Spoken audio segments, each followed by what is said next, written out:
How much do you know about J.B. Priestley's play An Inspector Calls?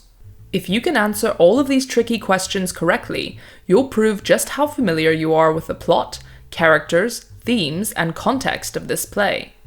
For each question, there are 4 possible answers and 10 seconds before the correct one is revealed, but feel free to pause the video if you need more time. Good luck, and don't forget to post your scores in the comments. Question 1. Which character says this in Act 1? When you're married, you'll realize that men with important work to do sometimes have to spend nearly all their time and energy on their business. A. Sheila Burling. B. Sybil Burling. C. Gerald Croft. D. Arthur Burling.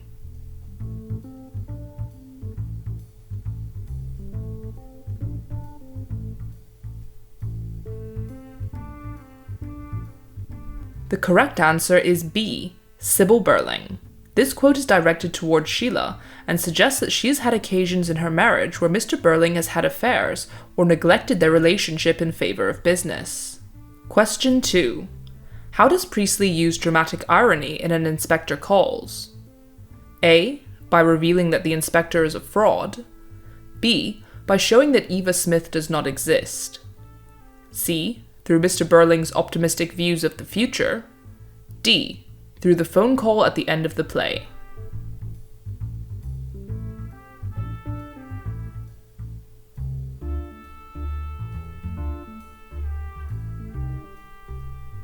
The correct answer is C. Through Mr. Burling's optimistic views of the future. His speech dismissing the possibility of war and the Titanic sinking are clearly incorrect to the audience who know that both these events have already happened. This discredits Mr. Burling's opinions for the rest of the play. Why does Gerald Croft end his relationship with Daisy Renton? A. He realized she was from a lower class. B. His parents forced him to. C. He got bored of her. D. He wanted to protect her from scandal.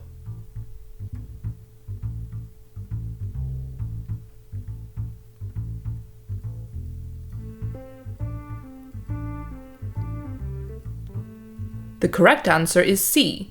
He got bored of her. Gerald has an affair with Eva, who changed her name to Daisy Renton, for several months, despite his engagement to Sheila Burling. However, he breaks the relationship off because he says that he did not feel about her the same way she felt about him. Question 4. In what year is An Inspector Calls set? A. 1912. B. 1934. C. 1945. D. 1954.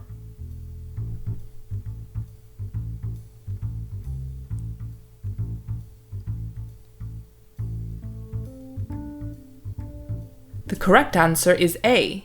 1912. The play is set in 1912, just before the First World War. This setting allows Priestley to make use of dramatic irony to expose Mr. Burling's short-sightedness and arrogance. Question 5. What does the inspector's final speech suggest about society? A. Society is unchangeable. B. Individuals cannot influence society. C. Society is doomed. D. Society should care for all its members.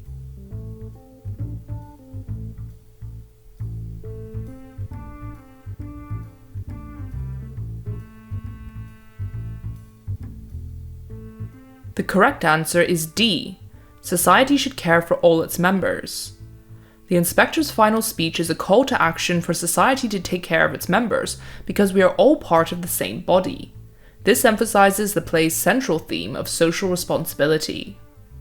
Question 6. What does the character of Eva Smith represent? A.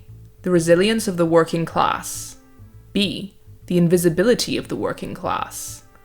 C. The plight of women in society. D. All of the above.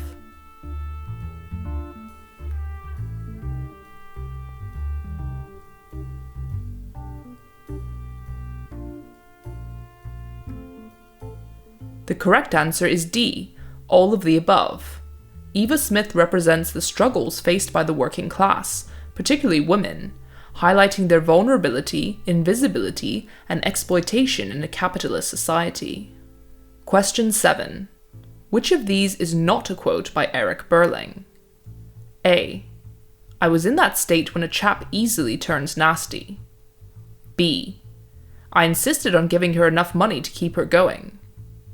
C. She was young and pretty and warm-hearted, and intensely grateful. D.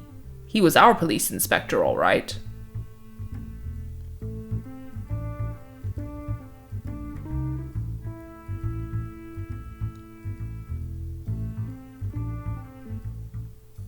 The correct answer is C. She was young and pretty and warm-hearted, and intensely grateful. Gerald Croft says this line in Act 2 when he is describing how his relationship with Daisy Renton started. Question 8. What is the significance of the play ending with a phone call? A. It signifies the start of a new mystery. B. It suggests that the characters have learned nothing. C. It indicates that Inspector Goole will return. D. All of the above.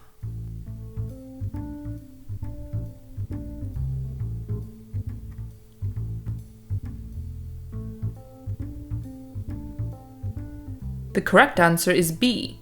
It suggests that the characters have learned nothing. The phone call at the end of the play tells the Berling family that a real inspector will arrive shortly with questions about a girl's suicide. This suggests that the cycle will begin over again because the characters did not learn their lesson the first time. Question 9. How is the theme of generational divide portrayed in the play? A. By the different reactions to the inspector's investigation. B. Through the use of different language. C. By the physical separation of the characters on stage. D. By the way they treated Eva Smith.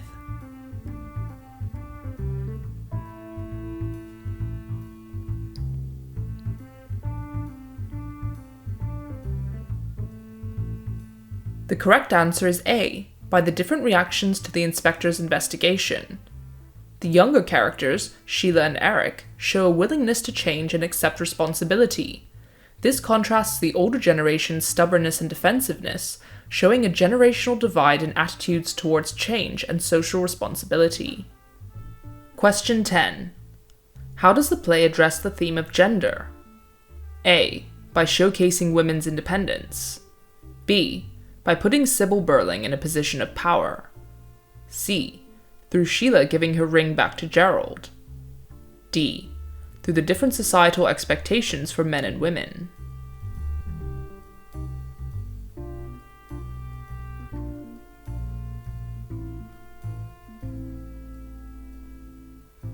The correct answer is D. Through the different societal expectations for men and women.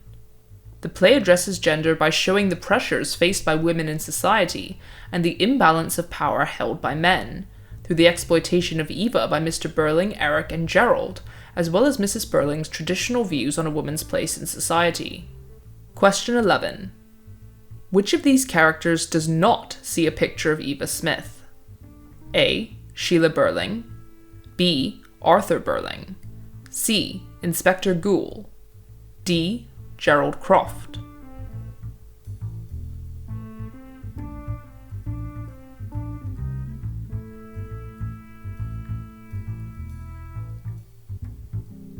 The correct answer is D. Gerald Croft. Just saying the name Daisy Renton is enough for Gerald to admit his guilt, and after he leaves, Sheila says to the inspector, "You know, you never showed him that photograph of her." Question 12. What is Sheila Berling's final line in the play? A. It frightens me the way you talk, and I can't listen to any more of it. B. No, not yet. It's too soon. I must think. C. So there's nothing to be sorry for, nothing to learn. We can all go on behaving just as we did. D. I suppose we're all nice people now.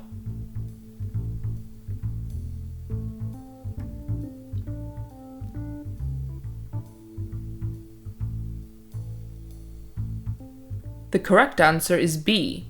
No, not yet. It's too soon. I must think. She says this in response to Gerald offering to give her engagement ring back, And this line is significant because even Sheila, who has been the most on the inspector's side this whole time, is starting to waver. Her words imply that after a little time, she too will forget this ever happened and go back to the way things were before. Thanks for playing, guys. Don't forget to post your scores in the comments. See you next time!